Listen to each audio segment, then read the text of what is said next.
पंहिंजे मौसन दोदे सूमरे लाइ 7 सदियूं सोग में रहंदड़ कबीलो। रेबारी या रिबारी हिकु क़दीम कबीलो आहे।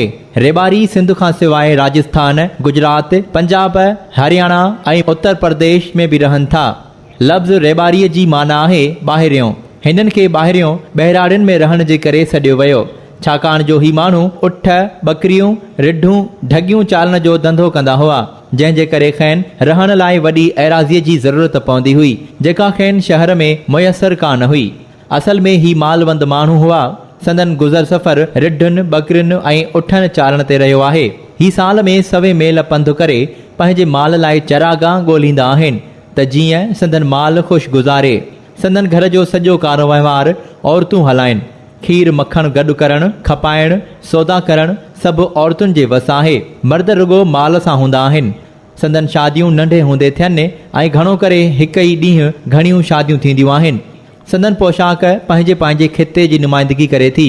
रिबारिन बाबति केतिरियूं ई ॾंद कथाऊं मशहूरु आहिनि, जिन में ॼाणायल आहे त हू असल में शिव जा पूजारी आहिनि। हू हिंदू आहिनि पर के सिख मज़हब बि रखनि था।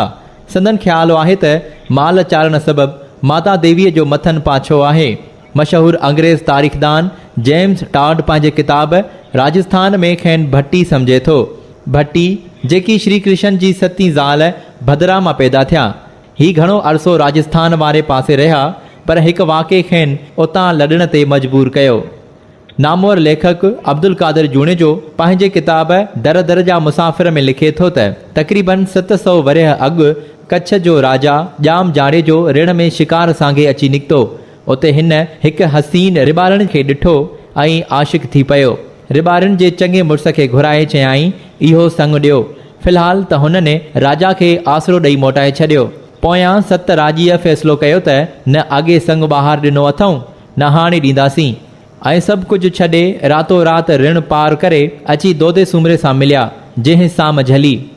ॼाम जाड़े जे दोदे खे न्यापो कयो, पर दोदे सूमरे जवाबु मोकिलियो त जंग कबी पर साम न मोटाइबी।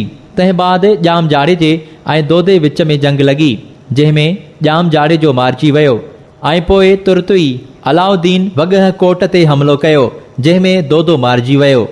तंहिंजे करे रिबारिन पंहिंजे मौसन जे मौत ते कारा कपिड़ा पाइण शुरू कया।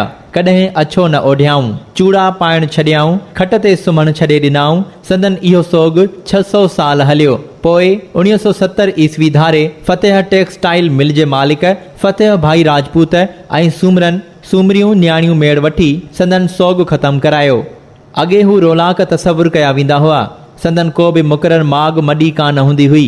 जिते बि रहंदा छपरा अॾे या कचिन जायुनि में रहंदा हुआ। हाणे रिबारी लाॾाऊ कबीलो न रहिया आहिनि। जिते बि रहनि उतां जे इलाइक़े जी तरक़ीअ में हिसो वठनि था, लिखनि पढ़नि था ऐं सुधरियल ज़ातियुनि में शुमारु थियनि था। सिंध में थरपारकर ज़िले जे तालके नंगर पारकर, लाड़ में याने बदीन ज़िले ऐं हिंदुस्तान जे गुजरात रियासत में रिबारी वॾे तादाद में रहनि था।